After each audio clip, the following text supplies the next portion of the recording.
दोस्तों, चालाक इंसान लोगों के दिमाग के साथ खेलना बहुत ही अच्छे से जानता है।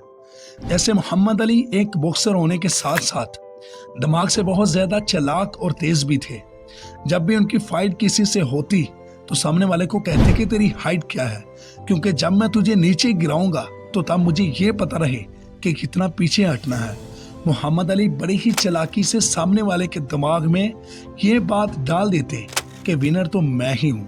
मोहम्मद अली के पावरफुल वर्ड्स के चलते सामने वाला खुलकर लड़ ही नहीं पाता। तो दोस्तों, बात करने की कला किसी जादू से कम नहीं है। बातों से दुनिया जीती जा सकती है, नॉलेज से नहीं। आज की इस दुनिया में हर इंसान सिर्फ अपने मतलब के लिए रोता है और ऐसे लोग चालाकी से अपनी बात मनवा कर अपना काम, अपना मतलब बड़ी ही आसानी से निकलवा लेते हैं। तो आज की इस वीडियो में मैं चालाकी के 12 असूलों पर बात करूंगा जो आपको जिंदगी में बहुत ज्यादा काम आएंगे। आपको अगर ट्रस्ट नहीं है तो आप शुरू के 5 असूलों तक ही सुन लो, गारंटी है आप वीडियो को मुकम्मल देकर ही जाओगे। तो चलो वीडियो शुरू करते हैं। नंबर 1, कमजोरी। मर जाना, लेकिन अपनी कमजोरी कभी किसी को मत बताना। हमारी जिंदगी में बहुत से लोग ऐसे भी होते हैं जिन पर हम खुद से ज्यादा भरोसा करके अपनी कमजोरियां, अपने सीक्रेट्स सब कुछ बता देते हैं। अगर आप भी ऐसा करते हो तो आप किसी दिन पूरी तरह से फंस सकते हो, क्योंकि अगर वो इंसान कभी भी आपका दुश्मन बना तो आपकी उन्हीं कमजोरियों का फायदा उठा सकता है। आपको इस बात का ध्यान रखना बहुत जरूरी है। इसलिए अपनी कमजोरियां सिर्फ अपने तक ही रखो। लोगों को बताओगे तो आपके जैसा इस दुनिया में बेवकूफ ही नहीं है। Number 2, negative questions. अगर आपसे कोई भी नेगेटिव क्वेश्चंस करे तो आपको गुस्से में अगले के ऊपर चढ़ना नहीं है। आप शाहरुख खान का कोई भी इंटरव्यू उठाकर देख लो जिसमें न्यूज रिपोर्टर के लिए एक नेगेटिव क्वेश्चंस का जवाब शाहरुख खान देकर बड़ी ही चालाकी से सामने वाले का मुंह बंद कर देते हैं, जिससे अगला बंदा दूसरा कोई भी नेगेटिव क्वेश्चन करने की हिम्मत ही नहीं कर पाता। गुस्सा करने से ये शो होता है कि आपके पास उस चीज का जवाब ही नहीं है। आप गुस्सा करके सवालों को दबाने की कोशिश कर रहे हो। ठंडे दिमाग से चालाकी से जवाब देना आपको सीखना होगा, ताकि लोग आपका मजाक बनाने से पहले या उल्टे सीधे सवाल करने से पहले 100 बार सोचें। Number 3, confidence. अगर आप झूठ भी कॉन्फिडेंस के साथ बोलते हो तो वो झूठ भी सामने वाले को सच लगने लग जाएगा। लेकिन अगर आप बिना कॉन्फिडेंस के सच भी बोलते हो तो वो सच बात भी सामने वाले को झूठ लगेगी। इसलिए अपनी बातों में कॉन्फिडेंस बढ़ाओ ताकि लोग आपकी बातों पर भरोसा कर सके। नंबर 4, कम बोलना। जरूरत से ज्यादा बोलना अपने अल्फाजों की वैल्यू कम करवा बैठना है। मतलब हम जितना ज्यादा पानी किसी केमिकल में मिलाते जाएंगे वो केमिकल उतना ही पतला और कम असरदार होने लग जाएगा। लोगों को अपने लफ्जों से जीतने की कोशिश मत करो। ज्यादा बोलने से आप लोगों की नजरों में हल्के दिखते हो।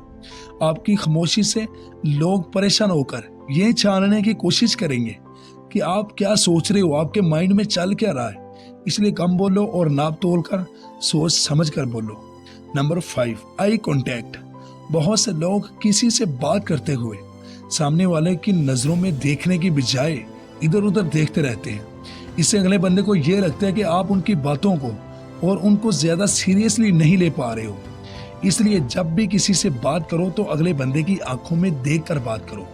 आपको बीच बीच में लेफ्ट या राइट घुमाकर फिर उनकी बात सुननी है। नंबर 6, पैर में लगी हुई चोट संभलना सिखाती है और मन में लगी हुई चोट समझदारी से जिंदगी में जीना सिखाती है। लेकिन कई बार लोग इसके बाद भी नहीं समझते। इसलिए एक बार जो आपको धोखा दे दे तो समझ जाओ और दूसरी बार मौका दो ही मत। एक चालाक और समझदार इंसान दूसरी बार मौका हरगिज नहीं देता। एक ही गलती को हर बार दोहराना एक बेवकूफ इंसान की निशानी होती है। नंबर 7, ऐसे लोगों के साथ कभी मत बैठो जिनका जिंदगी में कोई गोल ही नहीं है। किसी ने सही कहा है, अगर आप किसी चोर के साथ रहते हो तो दूसरे चोर आप होगे। ठीक उसी तरह जिस इंसान ने अपनी जिंदगी में कोई गोल बनाया ही नहीं है, कोई सपना देखा ही नहीं है जिंदगी में आगे बढ़ने का, तो ऐसे लोगों के साथ रहने से आप कभी भी अपनी जिंदगी में कामयाब नहीं हो पाओगे। इसलिए उन लोगों के साथ रहो जिनसे आप हमेशा कुछ ना कुछ सीख सको। नंबर 8, वक्त और इज्जत। ज़रूरत से ज़्यादा वक्त और इज्जत देने से लोग आपको गिरा हुआ और बेकार समझने लगते हैं। अगर आप किसी इंसान को उसकी औकात से ज़्यादा टाइम या इज्जत दोगे तो अगले की नज़रों में आपकी इज्जत, आपकी वैल्यू दो कौड़ी की रह जाएगी। इसलिए जितना अगला हजम कर सके उतनी ही इज्जत और टाइम दो, वरना मत दो। Number 9, show your self strong. अगर कोई सांप जहरीला नहीं भी है तो फिर भी उसको जहरीला दिखना चाहिए।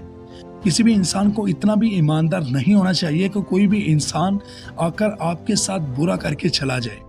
याद रखना, सीधे तने वाले पेड़ सबसे पहले काट लिए जाते हैं। इसलिए गलत लोगों के सामने आप हमेशा जहरीले बने रहो। Number 10, self respect. अगर आप किसी के आगे खुद की इज्जत भूल जाते हो तो आप खुद के लिए बहुत गलत कर रहे हो, क्योंकि एक टाइम के बाद लोग आपको वहां भी दबाने की कोशिश करेंगे जहां आपका सही हक होगा। इसलिए भाड़ में जाए दुनिया, अपनी इज्जत सबसे पहले करो। जरूरत से ज्यादा किसी के आगे दबना आपको गुलाम बना सकता है। जैसे चालाक भेड़िया कभी किसी का गुलाम नहीं बनता, ठीक इसी तरह खुल के जियो, आजादी से जियो। Number 11, topic zone. किसी भी टॉपिक पर बात करो तो सबसे पहले आप सामने वाले इंसान को स्टडी करो और उसकी कही गई बातों को अच्छे से समझ के पहले उस जोन में आओ और फिर बोलो। कुछ भी बोलने से पहले आपको उस टॉपिक पर फोकस होना होगा। उसके बाद ही आप वो बातें बोल पाओगे जो काम की होगी। काम की बात इंसान तब ही बोल पाएगा जब उसका पूरा ध्यान उस टॉपिक पर होगा। नंबर 12, मतलबी लोग। इस दुनिया में ये मतलब लफ्ज बहुत वजनदार होता है। एक बार निकल जाने के बाद अच्छे से अच्छा रिश्ता हल्का कर देता है। लोगों को चालाकी से उनके मतलब दिखाते रहो।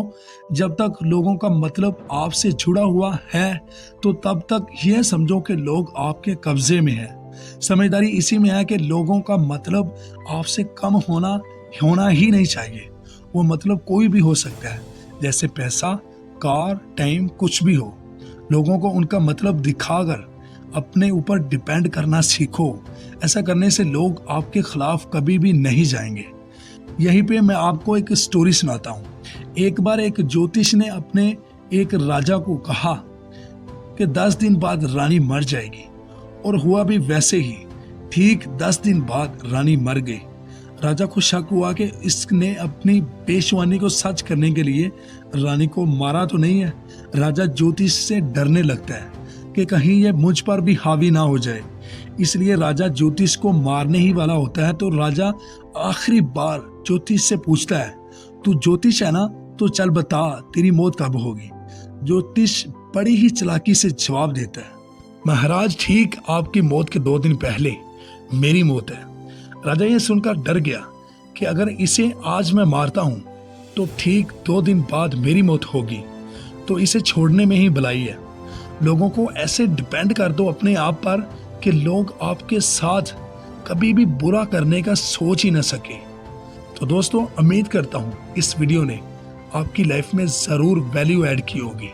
अगर वीडियो अच्छी लगी हो तो वीडियो को लाइक और अपने भाई के चैनल को सब्सक्राइब ज़रूर करना, ताकि मेरी हर आने वाली वीडियो का नोटिफिकेशन आपको सबसे पहले मिल सके।